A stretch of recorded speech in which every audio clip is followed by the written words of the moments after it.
All right. Mara asks, in IoT, the Internet of Things, it is important to make sure that the things we are connected to are the ones we want to connect. Do you think that blockchain can help in solving IoT security issues? And do you know of any IoT solution using blockchain to enforce security? Honestly, Maro, I'm quite skeptical when it comes to blockchain being used for security of IoT.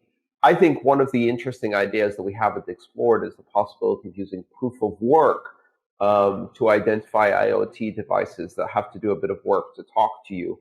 But in terms of using blockchain to help solve IoT security issues, I'm not quite sure what the benefits are and how it is any different than using a local database. I'm not quite sure what the benefit of putting this information on the blockchain is.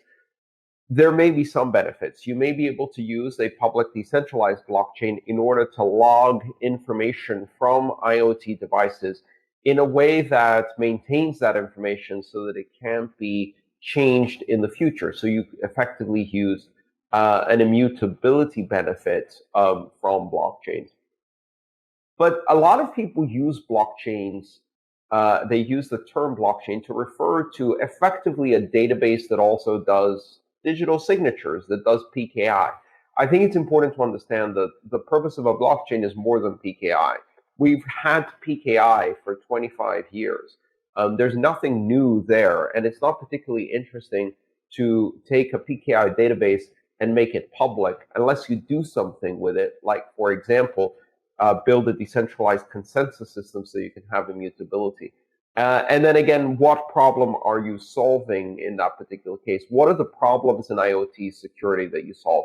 A lot of people are trying to mash these two terms together, IoT and blockchain, just like they're trying to mash other terms together and take X plus blockchain and pretend that this is something new that X couldn't do on its own without blockchain.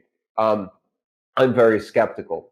Also, when it comes to IoT, the security challenges are very, very big. You know, the joke in security settings goes, the S in IoT stands for security. Of course, there is no S in IoT, so that tells you a bit about how that's handled. I'm not sure blockchains are the solution here. Tom asks, regarding solar energy trading on the blockchain, what would be the benefit of using a unique ERC20 token versus just using Ether for buying and selling power? Well, that's a great question. I don't know what the benefits might be other than um, Ether is produced by mining on the Ethereum network. Whereas if you have an ERC20 token that's related to solar energy, perhaps you can mine or mint or issue that token in response to people generating energy so they can earn that token directly when producing energy. But again, the only way you can really measure how much energy someone is producing in order to issue them tokens is to buy and use that energy by someone else. It's someone else buying and using that energy. And in that case, they could really just pay in Ether. So again, not all things need tokens. And you should be suspicious when you see any application that automatically goes to a token. Not many things need utility tokens. Utility tokens have a number of limitations. So a lot of the projects that are selecting to use a token are doing so in order to fundraise, more so because they need, more so than because they need a utility token to operate their application. And this is exactly the right kind of question to ask, Tom. When it comes to alternative uses of the blockchain, we should all be asking, do you really need a blockchain for this? Which part of open, borderless, neutral, censorship-resistant, decentralized are you using from a blockchain? If you don't care that the system is open, borderless, neutral, censorship-resistant, decentralized, etc., then you don't need a blockchain. What do you need a token for?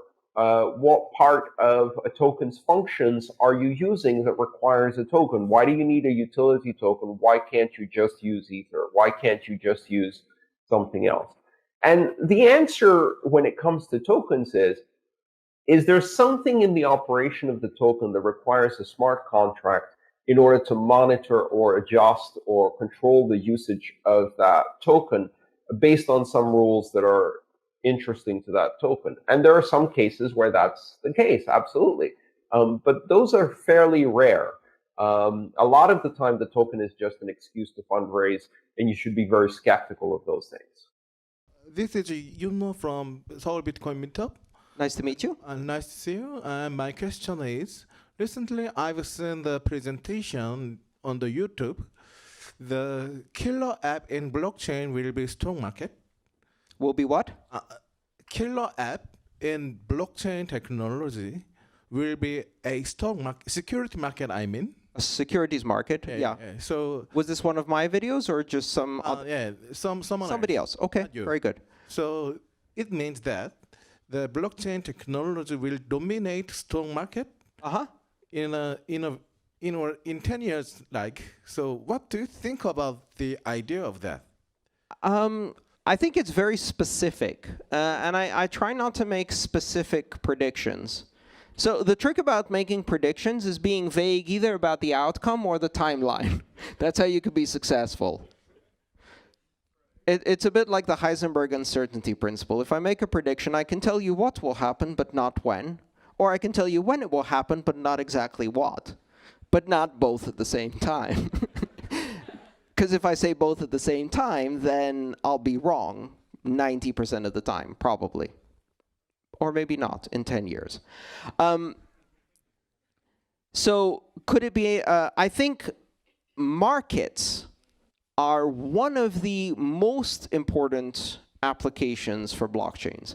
Blockchains create markets. They create free and open markets for the participants. Blockchains are markets.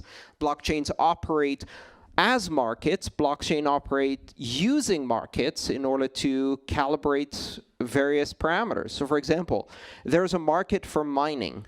There's a market for the difficulty calculation and proof of work. That is a dynamic marketplace where people make decisions every day as to whether they're profitable.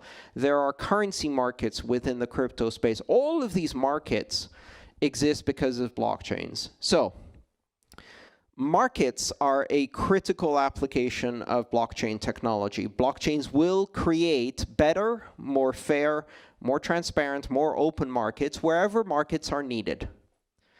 Interestingly enough, that also means in places where markets are needed but not wanted. So for example, and I'll say this, and some of you are going to be shocked and upset, drug markets. Why? Because drug markets are markets. Yay, drug markets are markets. And markets require two things in order to happen. Does anybody know what these are? This is like a test now. It's a quiz part of the presentation. Anyone? Supply and demand. Great. If you have supply and if you have demand, what happens next? A market happens. It doesn't matter if you try to stop it, a market will happen.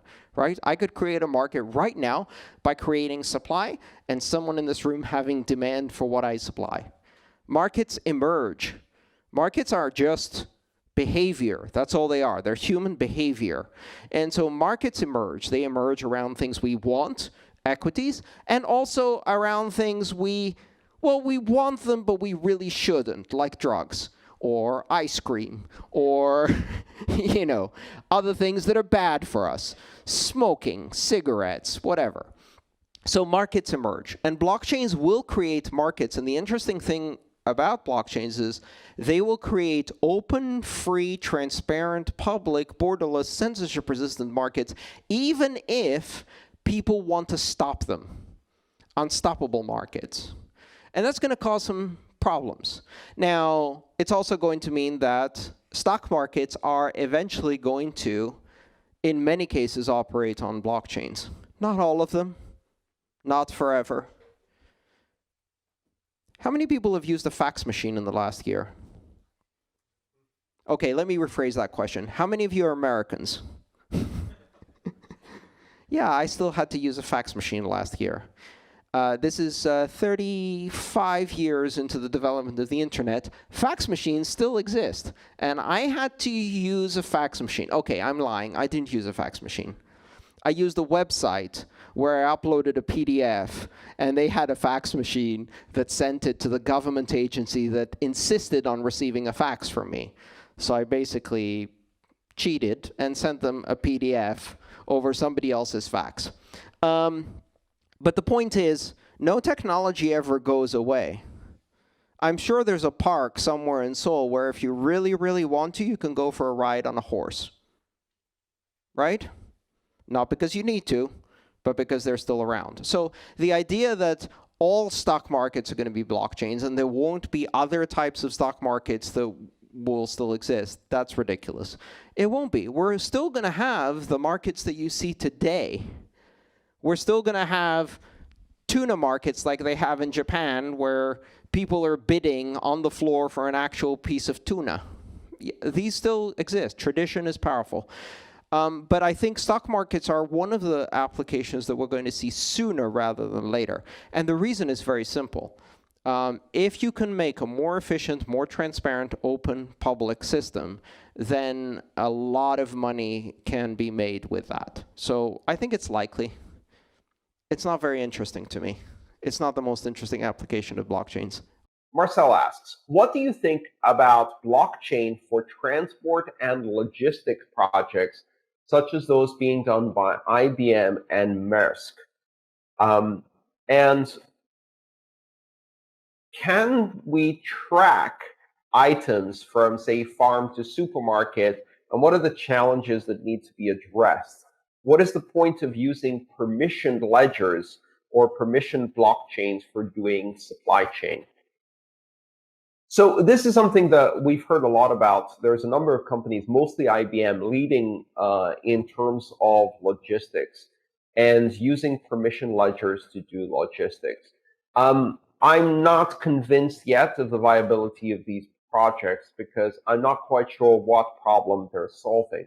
I think the primary idea here is to use a blockchain in order to have a common standard and common implementation of a database between multiple partners who have competing interests. And so in that case, you have a permission ledger that's federated where you have various participants in the logistics and supply chain being able to control the security and validation of entries in that supply chain. Is this better than simply having a centralized facility that has a database? It's better in terms of it's less centralized, it's more decentralized, you have a federated group of people. It doesn't provide immutability in the way that an open public blockchain would. And there's the fundamental problem of trying to reconcile what exists in the real world versus what exists on the blockchain. One of the reasons that cryptocurrencies, for example, are secure is because the values of how much Bitcoin or Ether or Monero you own are controlled by the consensus rules. But if somebody writes an entry to the blockchain that says 100 eggs left the factory today, there's no way for the consensus rules to validate whether, in fact, 100 eggs left the factory. The eggs don't live on the blockchain. And so you have to rely on trusting the party that entered that information or a series of other parties that are doing some kind of audit or oversight to validate that information. So it's a very different security model than the security model of an open public blockchain. Does that have a good application? Does it solve real problems in the logistics industry? Does it create a novel and disruptive use case for blockchains that is better than a replicated database with digital signatures?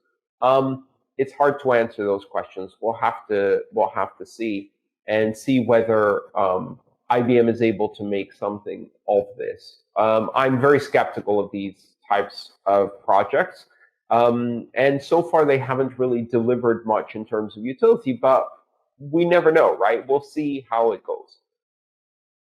Ison asks, what do you think of using blockchain for securing vehicular communications?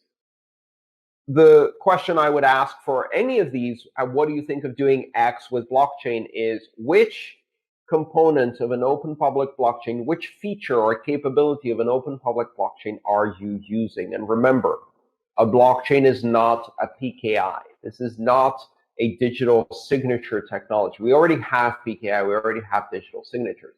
Blockchains give you decentralization that enable open, public, neutral, censorship-resistant, and borderless operation between parties that don't trust each other.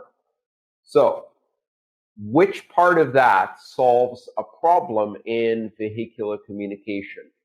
Maybe simply by providing an open public standard that everybody can use that's independent of the car companies. But the only way you would get any benefit out of that is if it was a completely open ledger that was public, not a private ledger. If it's a private ledger, then it's very difficult to see what benefits would accrue from using such a complicated technology to communicate between vehicles. There's much easier and simpler technologies. Traditional cryptography, digital signatures, message integrity with hashes and fingerprints that can be used. These are all parts of a blockchain, but they're not a blockchain. These were things that were invented long before blockchains.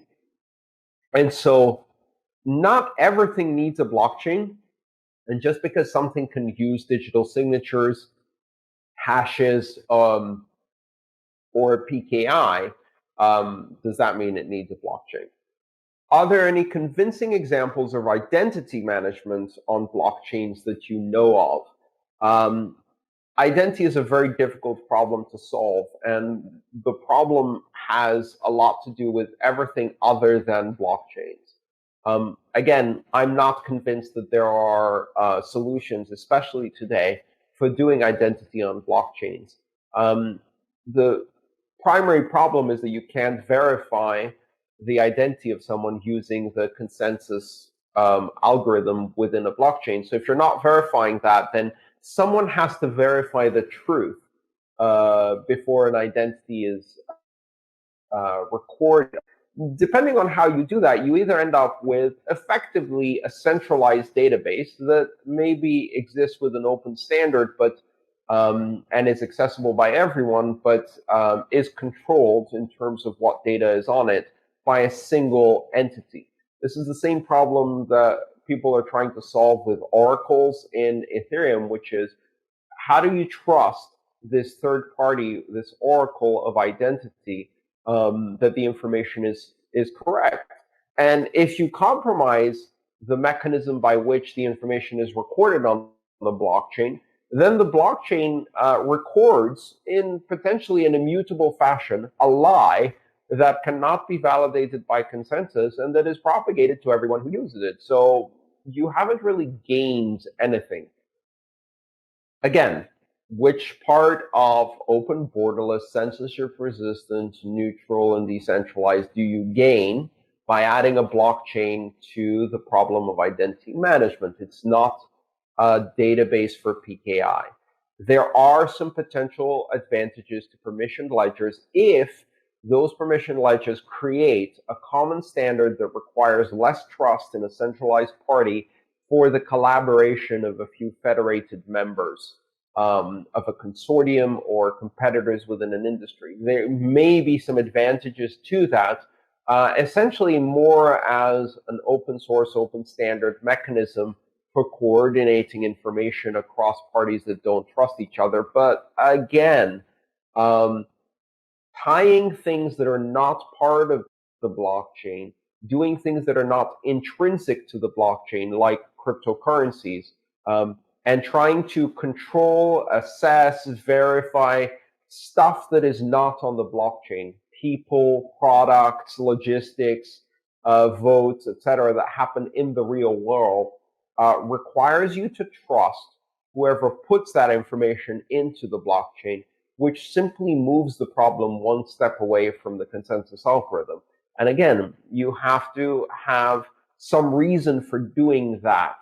Otherwise, what you end up with is a database that has a better pitch deck for venture capitalists because it has the word blockchain, but doesn't actually have any real use case for a blockchain.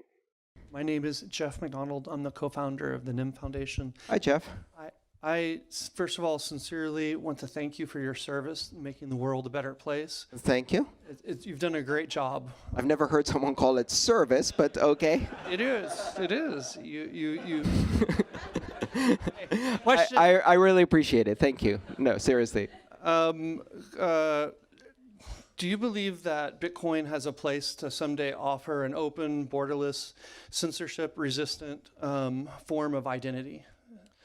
So identity is very, very tricky because identity isn't a singular thing. Identity is a fractal. It's a multi-dimensional fractal that, depending on which aspect of human identity you look at, you can separate one aspect of it, and then if you look at it very closely, you notice that it's actually composed of other smaller aspects of identity, and if you look at each one of those, they're composed of other smaller, and all the way down to infinity, right? So identity in itself is a very, very tricky thing. Also, identity is not a thing. It's a social construct, very much like money, but with some very important nuances. So I think it's premature to be dealing with identity right now, and I think that a lot of the projects that are attempting to deal with identity today are dangerous.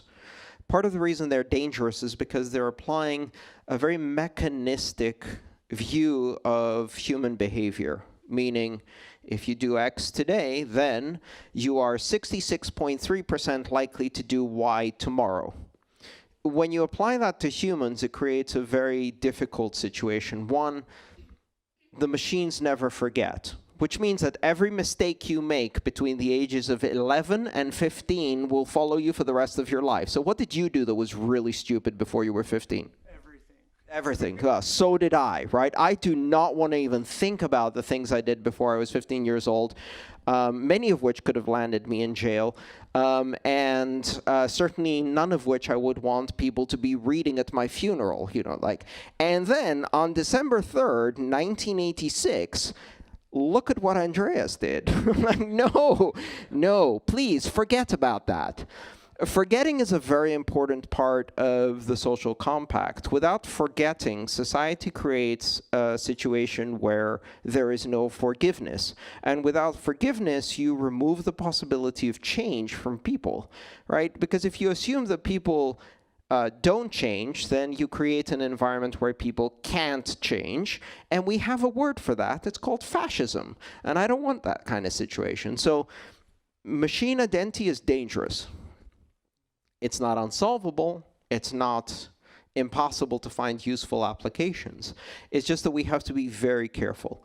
I'm a strong believer that when you're operating in the domain of technology, as technologists, we have a very important obligation to study, understand, and consider ethics in the work we do. Without ethics, technology is dangerous, right? And when it comes to identity or any other social construct which is about human behavior, ethics becomes very important to consider. Because these technologies will, if you allow them, start changing the way society works, start changing the way humans work, and have deep-reaching implications. There are some experiments going on at the moment in China with a system called Sesame, which is a social credit score, that according to recent reports has now prevented 26 million people from traveling using public transportation because their political and social behavior has earned them a low enough score that they've been banned. That's dangerous, right? And it's only getting worse. So those are the kinds of things that we don't want to do with technology. Shabib asks, how can you see blockchain be used for voting and election processes? Shabib, I think it's still very early for implementation of voting or election processes using blockchain technology. And there's a number of reasons why it's too early. One of them is that this technology is still early stage, it's poorly understood, and not many people have access to this technology. It's already a problem in many developed economies that voting is done with electronic machines that most people don't know how to operate and that are inscrutable and can't be audited properly. That creates more opportunities for voting fraud within the election as well as lost votes. And we see this happening quite a lot in developed economies even. In order to use blockchain for voting and election processes, you have to think about a couple of different things. First of all, would a blockchain that is being used for elections be decentralized? And if it's not decentralized, what are the benefits of using a blockchain versus a simple database? One of the advantages is perhaps the ability to inspect and audit digital signatures. But the problem with that is that it makes it very difficult to maintain the privacy anonymity of your vote. If it is decentralized, which platform do you run it on? And which government would trust a decentralized blockchain to run its elections on? Again, hard to see at this point in time. And finally, the general idea of moving voting to more digital systems causes problems, especially in countries where not many people have access to this technology. I think what we're going to see is voting and election processes used for smaller organizational units, not national elections, but instead perhaps a shareholder election within a company, or voting for decisions in the governance of a decentralized autonomous organization, a DAO, or in some smart contract voting on a very specific topic. I think we're going to see a lot of that happening more and more. And gradually, we're going to see those types of voting techniques being used for larger and larger organizational entities as people build confidence that the system can be neutral and deliver some benefits over traditional voting systems. Maybe sometime in the very, very far future, we'll see that being implemented for national elections. Mahmoud asks, we have lots of tokens, most of which are just white papers and not yet fully executed. When do you think these ideas can reach the implementation stage? Honestly, Mahmoud, many of them will never reach the implementation stage. We have to start thinking differently in this new world of tokens where everyone can create a token. We have to think differently about the value and use cases around these tokens. It's a bit like asking, everybody has a blog. When are these blogs going to start doing serious journalism? Well, not all blogs are going to be doing serious journalism. And so just because everybody can create a blog, everybody's created a blog, and many of them are bad. Just because everybody can create a token, everybody has created a token, and many of them are just white papers and a ERC20 implementation and nothing more. So don't expect any of these things to develop in any way other than just the original idea. Ideas are cheap. Being able to produce new ideas is something the people who understand the space and are thinking about these problems can generate 10 ideas a day.